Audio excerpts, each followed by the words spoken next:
이름으로 기도드리옵나이다. 아멘. 오늘 본문의 이사야 선지자를 통해서 하나님께서 한 소망의, 희망의 소식을 전하여 주십니다. 이 소식을 전할 때에 보라라는 단어와 함께 시작을 하고 있습니다. 보라. 지금까지도 잘 듣고 있어요. 그런데 잘 들어보라, 집중해 보라, 보라 하면서 우리의 시선을 지금 집중시키고 있습니다. 왜냐? 이제 하려고 하는 말이 중요한 말씀이기 때문에 그런 거죠. 이사야는 보라라는 말과 함께 지금 우리의 생각, 우리의 시선을 집중시키면서 한 왕에 대하여서 소개를 시켜 주십니다. 한 왕, 그가 장차 오실 것이다. 한 왕이 오실 것인데 오셔서 의로 통치할 것이다 라고 말씀을 하십니다. 장차 의로 통치할 왕, 1절 말씀을 같이 읽겠습니다. 시작. 보라, 장차 한 왕이 공의로 통치할 것이요 방백들이 정의로 다스릴 것이며. 장차 의로 통치할 왕, 1차적으로는 히스기야 왕을 말하지만은 궁극적으로는 장차 오실 그리스도 예수님을 말하고 있습니다.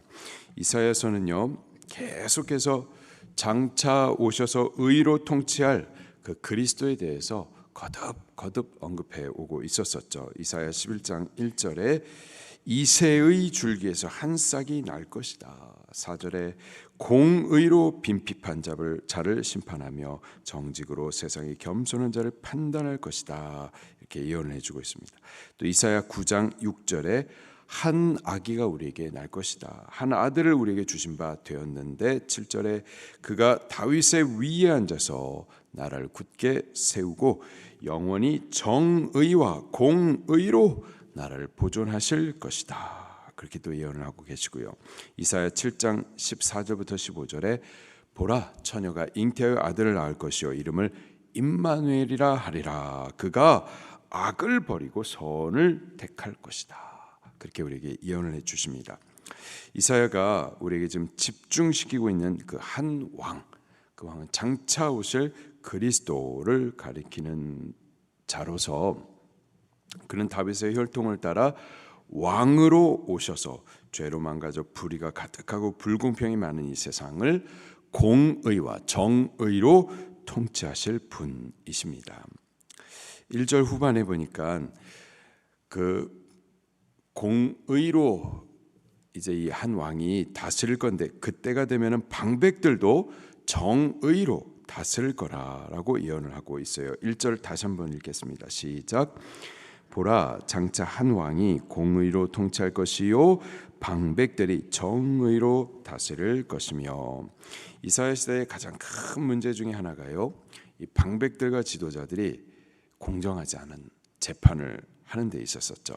이사야 10장 1, 2절에 보니까 불의한 법령을 발표하고 또 빈민한 자를 불공평하게 판결하여 가난한 내 백성의 권리를 박탈하며 과부에게 도색하고 고아의 것을 약탈하는 사회였다. 이렇게 지적을 해주고 있습니다. 이사야 5장 20절에 악을 선하다 하며 선을 악하다 했고요. 또 5장 23절에 뇌물로 인하여서 악인을 의롭다 하고 의인에게는 그 공의를 빼앗아갔으며, 또 1장 17절에는 정의를 구하지 아니하였고 학대받는 자를 도와주지 아니하였고 고아의 억울함을 신원하여 주지 아니하였고 과부를 위해 변호해 주지 않았으며, 이사야 1장 21절에는 거짓과 살인자로 가득한 성읍이 되었다. 그 당시에 이 사회의 모습을 이렇게 표현해주고 있습니다. 한마디로 말해서 총체적으로 타락한 사회, 총체적으로 불의한 나라였었던 거죠. 자, 그러나 장차 한 왕이 오실 것이다. 그리스도가 왕으로 오실 것이다. 오셔서는 죄로 망가진 이 세상, 불의가 가득한 이 세상, 그래가지고 하나님의 백성들, 그 믿음으로 살려고 하는 그들이 그 불의로 인하여서 고통당하는 그 세상을 의로 통치해 줄 것이다. 그리고 방백들도 따라서 공의로 재판하는 사회로 그렇게 환원이 될 것이다 라고 예언을 해주고 있습니다. 2절 말씀도 읽겠습니다. 시작. 또 그 사람은 광풍을 피하는 곳, 폭우를 가리우는 곳 같을 것이며 마른 땅의 냇물 같을 것이며 곤비한 땅의 큰 바위 그늘 같으리니. 왕으로 오셔가지고 의로 통치하실 그리스도, 그분에 대해서 소개해 주는데 그분은 광풍과 폭우 같은 고난을 만난 자들, 그들의 피난처가 되어 주실 것이다 라는 겁니다. 또 마른 땅과 곤비한 땅과 같은 이런 인생들 가운데 냇물과 같고 또 큰 바위 그늘과 같이 생명과 쉼을 주시는 분일 것이다, 이렇게 말씀해 주십니다. 예수님이 바로 그 피난처가 되시며 예수님이 바로 생명과 안식을 주시는 분이시죠. 그를 믿는 자 마음에 영접하게 되면은 그 가운데 그리스도의 의로운 통치가 시작이 되는 겁니다. 마귀와 사망의 권세 아래에서 곤비한 인생을 사는 자들, 우울증, 또 무기력증, 술, 그 외 여러 가지 중독들, 마귀의 시달림, 이런 것들이 다 끊어지고 자유와 해방, 또 사막의 샘물과 같은 구원의 기쁨을 노래하게 하실 거라는 거예요. 그 예수님을 체험한 시편 기자들, 구약시대 사람들이었지만 이미 오실 그리스도 예수 안에서 이 구원의 샘물을 맛보았던 이들, 그들이 이렇게 노래를 하고 있습니다. 시편 121편 5절과 6절에 여호와는 너를 지키시는 자라. 여호와께서 내 오른편에서 내 그늘이 되시나니 낮의 해가 너를 상하지 아니하며 밤의 달도 너를 해치지 아니하리로다. 우리 인생이 광야를 걷는 것과 같은 고난의 연속이죠. 그러나 예수 그리스도를 우리의 왕으로 모시게 되면 그가 우리를 의로 통치해 주시되 구름 기둥과 불 기둥처럼 우리와 늘 동행하시면서 장렬한 태양의 고난의 때에도 그늘과 같이, 큰 바위 그늘과 같이 우리를 안위해 주시고, 또 사막의 저녁 한기와 같이 인생의 겨울을 맞을 때에도 불기둥과 같이 우리를 따뜻하게 또 안위도 해 주시죠. 하루를 사는 동안에도 우리에게 필요한 양식을 공급도 해 주시고, 불뱀과 정갈이 물고 쏘는, 우리가 사는 동안에 그러한 많은 물고 쏘는 해를 입을 수 있지만 그 가운데서 또 보호해 주시는 분이 우리를 의로 통치해 주시는 예수님이십니다. 이사야가 오리라 장차 오셔서 의로 통치해 주실 것이다 하신 그 예수님이 이미 찾아와 주셨습니다. 그리고 의로운 통치를 이미 시작하셨어요. 이제 다만 우리가 그분을 영접하기만 하면 되는 겁니다. 우리가 그분을 왕으로 모시면 그가 우리의 삶 가운데 의로 통치해 주시는 거예요.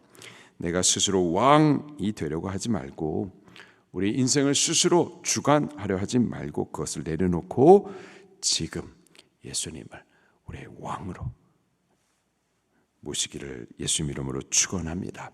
그래서 그가 우리의 삶을 의로 주관해 주시는 삶을 사시기를 예수님 이름으로 축원합니다. 우리가 예수님을 왕으로 모시게 되면은요, 삶이 변화될 수밖에 없죠. 3절과 4절 말씀입니다. 시작. 보는 자의 눈이 감기지 아니할 것이요 듣는 자가 귀를 기울일 것이며 조급한 자의 마음이 지식을 깨닫고 어눌한 자의 혀가 민첩하여 말을 분명히 할 것이라. 예수님을 모시면은요 변화되지 않을 수가 없어요. 우리의 눈이 감기지 아니할 것이다. 영적으로 눈이 열리게 되는 거죠. 전에는 감겨서 보지 못했었던 세계가 열리기 시작을 하는 겁니다. 영원한 영광과 가치들이 전에는 가치라고 여기지 않았던 것들, 예수님 믿는 사람에 대해서 막 이렇게 내려봤었는데 예수님을 믿고 나서 눈이 열리고 나니까 예수님 믿는 한 사람이 그렇게 존귀해요. 존귀하게 보여지는 거예요. 믿음, 날 믿지, 내 주먹을 믿지, 내 열심을 믿지, 내 머리를 믿지. 믿음의 가치에 대해서 그렇게 우습게 여겼다가 믿음이 얼마나 영광스럽고 존귀한 것인지가 이제 보이기 시작을 하는 거죠. 또 귀가 열립니다. 귀가 열려가지고 이제 하나님의 말씀이 들리기 시작을 하는 거예요. 귀 기울이게 되는 거죠. 조급했던 자, 어리석은 자를 말합니다. 그 어리석었던 마음이 이제 지식을 깨닫고 지혜로워지게 되는 겁니다. 또 혀도 열리는 겁니다. 혀도 열려가지고 여호와 하나님 그분의 완전하심, 아름다우심, 영광, 우리에게 행하신 크고 위대한 일들, 구원의 일들, 베푸신 사랑들, 그것을 찬송하게 되어지고, 그리고 지혜를 전하는 그런 지혜로운 입술을 갖게 되는 등 변화가 시작이 되는 겁니다. 신약 성경의 표현으로는요, 어둠에서 빛으로, 사망에서 생명으로 옮겨지는 그러한 변화가 일어나기 시작을 하는 겁니다. 요한복음 5장 24절에 내 말을 듣고 나 보내신 이를 믿는 자는 영생을 얻었고 심판에 이르지 아니하나니, 사망에 있었었는데, 어둠에 있었었는데, 소망 없는 자였었는데, 근데 생명으로 옮겼느니라. 빛의 세계로, 영광의 자리로 우리의 자리가 옮겨지게 되는 거죠. 사도행전 26장 18절에 그 눈을 뜨게 하여 어둠에서 빛으로, 사탄의 권세에서 하나님께로 돌아오게 하고, 죄 사함과 나를 믿어 거룩하게 된 무리들 가운데에서 기업을 얻게 하리라 하더이다. 어둠에 있었던 자들, 아무것도 보지 못하는 자들, 그런데 빛으로, 빛 가운데에서 모든 것을 분별하여 보는 자, 보지 못하던 무지한 자, 그런데 이제는 다 보고 분별하는 지혜자가 되는 거죠. 그리고 사탄의 권세에서부터 이제는 기업을 얻는 자, 종된 신분에서 이제는 후사, 이렇게 삶이 변화가 일어나기 시작을 하는 겁니다. 자, 그런데요, 장차 그 왕이 오셔가지고 의로 통치하시는 그 때가 되면은 그 예수님을 다 영접하면 좋겠는데요, 영접하는 자가 있고 영접지 않는 자로 그렇게 나뉘어지게 될 겁니다. 5절부터 8절은요, 그리스도가 장차 이 세상에 임하실 때 그렇게 두 종류의 사람이 나뉘어지게 될 것에 대해서 말씀을 하십니다. 첫 번째로는 그 예수님을 믿는 자, 왕으로 영접하는 자이죠. 5절 말씀입니다. 시작. 어리석은 자를 다시 존귀하다 부르지 아니하겠고 우둔한 자를 다시 존귀한 자라 말하지 아니하리니. 구약 시대에는요, 세상을 이스라엘 민족과 이방 민족 이렇게 나누었었습니다. 그러나 이제 장차 한 왕이 오시게 될 건데, 그리스도 예수님이 이 세상에 오신 이후에는요, 그때에는요, 믿는 자와 믿지 않는 자, 이렇게 둘로 나뉘어지게 될 겁니다. 의로 통치하실 왕 그리스도가 오셨으나 믿지 않는 자들이 분명히 있어요. 그들은 예수님을 왕으로 모시지 않는 자들이죠. 이사야는 그들을 어리석은 자 이렇게 표현을 하고 있습니다. 어리석은 말과 어리석은 일을 행하기 때문에 그렇죠. 6절입니다. 시작. 이는 어리석은 자는 어리석은 것을 말하며 그 마음에 불의를 품어 간사를 행하며 배역한 말로 여호와를 거스르며 줄인 자의 속을 비게 하며 목마른 자에게서 마실 것을 없어지게 함이며. 어리석은 자는 그 하는 일들이 보니까는 하나님을 거스르는 일을 합니다. 불의를 품어가지고 간사를 행하고 줄인 자, 목마른 자, 그래서 먹여줘야 되고 마시게 해줘야 될 자, 근데 그들에게서 그 먹을 것과 마실 것을 빼앗아가지고 죽이는 일들을 하는 거죠. 또 7절에 보니까 악한 계획을 세우고 거짓말로 가련한 자들을 갖다가 유인하고 선동하여서 결국 멸망에 이르는 일들을 행하는 겁니다. 그들의 결국은 어떻게 될까요? 반드시 심판을 받게 되는 겁니다. 의의 왕이 왕으로서 우리를 통치해 주시고자 하는데 그 통치를 거부하는 자는 심판을 받게 되는 겁니다. 그들은 피난처이신 왕을 거부했기 때문에 광풍과 폭우위에서 건질 자를 찾지 못하게 될 겁니다. 마른 땅의 냇물 그리고 곤비한 땅의 그늘을 얻지 못하게 될 거예요. 심판의 날에 두렵고 크고 무서운 심판을 받게 되는 거죠. 그러나 예수님을 믿는 자는요, 예수님을 믿는 자는 존귀한 자들, 존귀한 자리에 서게 될 겁니다. 8절입니다. 시작. 존귀한 자는 존귀한 일을 계획하나니 그는 항상 존귀한 일에 서리라. 아멘.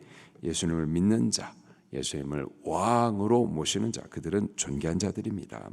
악인의 길을 가지 않죠. 그리스도와 함께 거룩한 길을 가는 겁니다. 그리고 마침내 거룩한 자리에 세워짐을 입게 되는 겁니다. 곧 천국에서 그 영광스러운 자리에, 그 영원히 기쁜 자리에 면류관 쓰면서 승리자의 노래를 부르게 될 줄로 믿습니다. 우리가 꼭 그 자리에 설 수 있기를 예수님 이름으로 축원합니다. 지금 우리를 위해서 한 다스릴 의로 통치하실 그 예언된 예수 그리스도, 그분을 우리의 왕으로 지금 모시기를 예수님 이름으로 축원합니다. 그래서 우리 삶 가운데에서 예수 그리스도가 피난처가 되어 주시고, 또 사막과 같은 이 간주한 이 광야와 같은 인생길 사는 동안에 그가 우리에게 생수를 마시게 해주시는 그러한 시원함도 체험하시고, 또 이 사막의 큰 바위 그늘과 같은 안식도 체험하는 삶을 살 수 있기를 예수님 이름으로 축원합니다. 말씀 붙들고 통성으로 기도하시겠습니다. 고마우신 아버지 하나님,